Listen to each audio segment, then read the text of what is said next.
नमस्कार किसान भाइयों, स्वागत है आपका एक नए वीडियो में। गन्ने में कल्लों की संख्या बढ़ाने के सभी किसान भाई प्रयास करते हैं। कुछ किसान भाई सफल हो जाते हैं तो कुछ किसान भाई फेल हो जाते हैं। मार्केट में अगर आप जाएंगे तो मार्केट में गन्ने में टेलरिंग बढ़ाने, कल्लों की संख्या बढ़ाने, गन्ने के विकास के लिए तरह तरह के ग्रोथ प्रोमोटर, टॉनिक आदि सब उपलब्ध रहते हैं। बहुत से किसान भाई उनको भी प्रयोग करते हैं। लंबा खर्चा आ जाता है, फिर भी आपको उतनी अच्छी टेलिंग नहीं मिलती है जितनी आपने सोचा होगा। तो आज की वीडियो में हम दोस्तों रियल आपको दिखाने जा रहे हैं। जिस खेत में मैं खड़ा हूँ, ये अक्टूबर महीने में इस खेत में गन्ने की बुआई की गई थी, यानी जो मध्य अक्टूबर था उस टाइम पर बुआई की गई थी।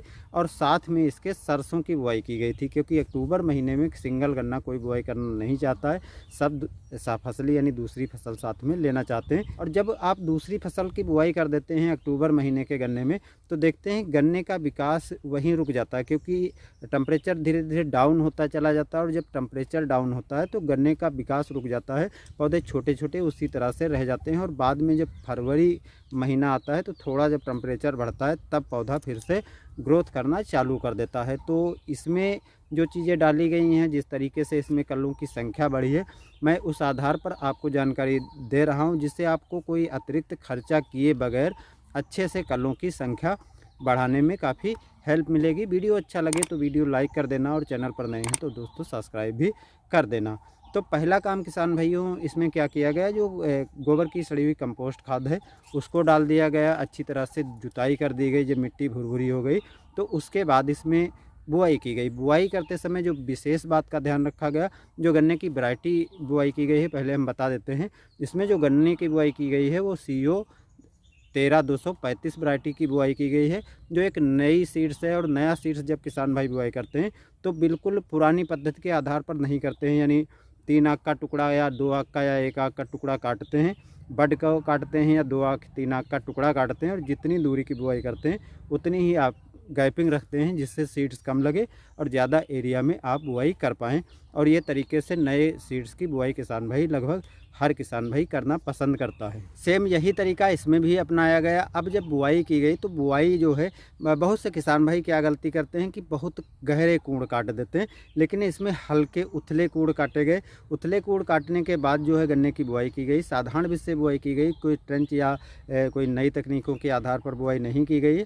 और उसमें जो है गन्ने के टुकड़े डालने के बाद हल्के से पाटा लगा दिया गया। ऊपर जो है 1 से 1.5 इंच तक ही मिट्टी थी। अगर मिट्टी ज़्यादा हो जाएगी तो गन्ने का जमाव तो हो जाएगा, लेकिन टेलरिंग वहीं से कम हो जाती है, क्योंकि ज़्यादा मिट्टी हो जाने पर नए कल्लों का उतने अच्छे से विकास नहीं होता है। तो पहला काम आपको यही करना है कि पर्याप्त नमी खेत में हो तब आप गन्ने की बुआई करें, और हल्की मिट्टी ऊपर ढकें। हालांकि मार्च और अप्रैल में आपको थोड़ा 2 से 2.5 इंच तक भी मिट्टी डालनी पड़ेगी, क्योंकि पर्याप्त नमी होते हुए भी जब धूप लगती है तो बहुत जल्दी सूख जाता है। तो पाटा आदि आपको अच्छे तरीके से लगाना पड़ेगा।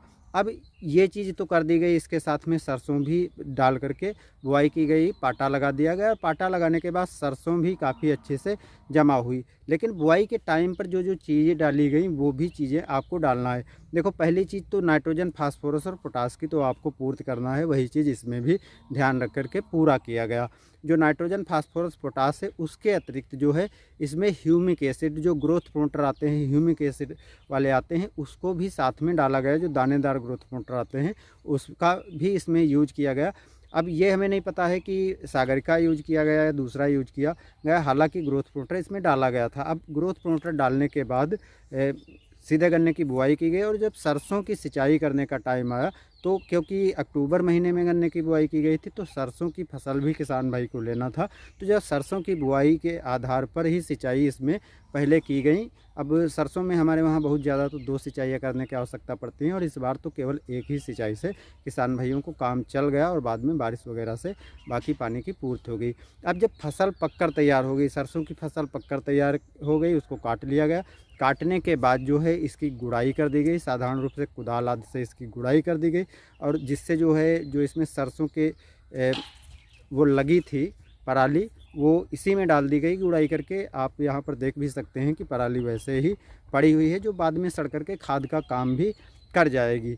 अब ये चीज़ तो पूरी कर दी गई। अब जब सिंचाई का नंबर आया, इधर गुड़ाई करने के बाद जब सिंचाई का नंबर आया, तो सिंचाई करने के पहले जो 20-20-0-13 है उसको भी इसमें डाला गया। 1 से 1.5 बोरी प्रति एकड़ के हिसाब से इसमें डाला किसान ने, और उसके बाद सिंचाई कर दी, और सिंचाई थोड़ी गहरी की, जिससे जो उर्वरक है वो अच्छे से काम करे, 10 से 15 दिन तक खेत में नमी रहे। और आज भी इसमें नमी है, और आप देख सकते हैं कितने अच्छे ज़बरदस्त इसमें कल्लों का फुटाव हो रहा है।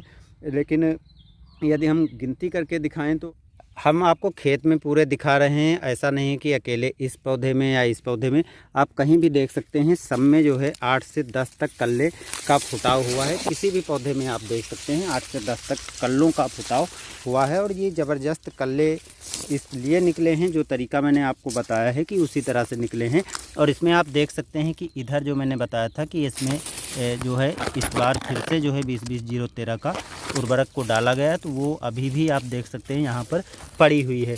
1 2 3 4 5 6 7 8 9, यदि हम इसमें 9 कल्ले देख रहे हैं तो इसमें भी आप देख सकते हैं 1 2 3 4 5 6 7 8 कल्ले, किसी में 8 कल्ले, किसी में 9 कल्ले, इस तरह से कल्लों की संख्या इसमें निकली हुई है। तो आपको वहाँ पर मैंने दिखाया कि 8 से 10 तक कल्ले निकले हैं। अब इसमें यदि हम दिखाएं, यानी सब में तो बराबर नहीं होते हैं, किसी में कम होते हैं, किसी में ज़्यादा होते हैं, और कुछ में ऐसे हैं जिसमें बहुत कम है निकल रहे हैं। तो हम आपको पूरी चीज़ दिखाएंगे। तो यहाँ पर आपको दिखा दें, इसमें कल्ला निकला है 1 2 3 4 5 6 7 8 9 10 11 12 13 14 15, इसमें 15 निकले हुए हैं। यदि हम इस गन्ने की बात करें तो इसमें 1 2 3 4 5 6 7 8 9 10 11 12 13 14 15 16 17 18 19 20 21 22, इसमें 22 हैं।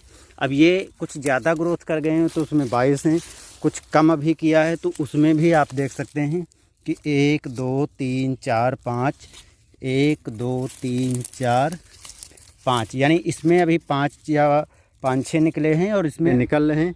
तो अतिरिक्त इसमें कोई भी खर्चा नहीं किया गया, बस एक सिस्टम सही से अपनाया गया है। नमी पर्याप्त रखी गई, बेफजूल में नमी को बहुत ज़्यादा नहीं रखा गया, एक पर्याप्त नमी के अंतर पर सिंचाई की गई है। और जो रिज़ल्ट आप देख रहे हैं वो कितना अच्छा रिज़ल्ट आया है। तो आपको कोई अतिरिक्त बहुत ज़्यादा खर्चा करने की ज़रूरत नहीं है, बस आपको एक सही तरीका यूज करना और सही तरीके को ध्यान में रख करके चीज़ों को करना है, तो निश्चित ही गन्ने में कल्लों की संख्या को आप आसानी से बढ़ा सकते हैं। अब बेफजूल में यदि आप खर्चा भी करते हैं, तरह तरह की चीज़ों को डालते हैं, तरह तरह की टॉनिक आदि को डालते हैं, तो उससे कोई फ़ायदा नहीं। हाँ, एक चीज़ है, अगर इसके की बात करें तो अक्टूबर महीने में गन्ने की बुआई की गई है, लेकिन अभी इसमें किसी तरह की रोग बीमारी नहीं देखी गई है। तो रोग बीमारी के लिए जो शुरुआत में कीटनाशक डाले गए थे, जैसे फिप्रोनिल 0.3% को डाल दिया गया था, लेकिन अभी तक इसमें किसी तरह का कीट नहीं लगा है। तो अगर आपके खेत में कीट लगते हैं तो उसकी रोकथाम के तो आपको उपाय करने पड़ेंगे, लेकिन जो आप फिजूल के खर्च करके सोच लें कि हम तरह तरह के टॉनिक डाल दें, तरह तरह की और चीज़ों को डाल दें, तो उससे कोई फ़ायदा नहीं है, क्योंकि संतुलित मात्रा में पोषक तत्वों को पूरा करना ज़रूरी होता है। उन चीज़ों को अगर आप पूरा कर दें जो पौधे को आवश्यक तत्वों की आवश्यकता होती है, तो आसानी से पौधे में टेलरिंग, जड़ों का अच्छी तरह से विकास, क्योंकि NPK जो होती है उसमें जो फास्फोरस होती है वो काफ़ी महत्वपूर्ण होती है कि कल्लों की संख्या भी बढ़ेगी, जड़ों का अच्छी तरह से विकास होगा। और जब जड़ों का अच्छी तरह से विकास होगा तो निश्चित ही कल्ले का फुटाव काफ़ी अच्छे से होगा। उम्मीद करता हूँ कि आपको इस वीडियो में वो सब चीज़ें समझ में आ गई होंगी, किस तरह से आप सामान्य रूप से खेती करके भी, सामान्य खर्च करके भी अच्छे से कल्लों की संख्या को बढ़ा सकते हैं। बस दोस्तों, मिलते हैं नए वीडियो के साथ। धन्यवाद।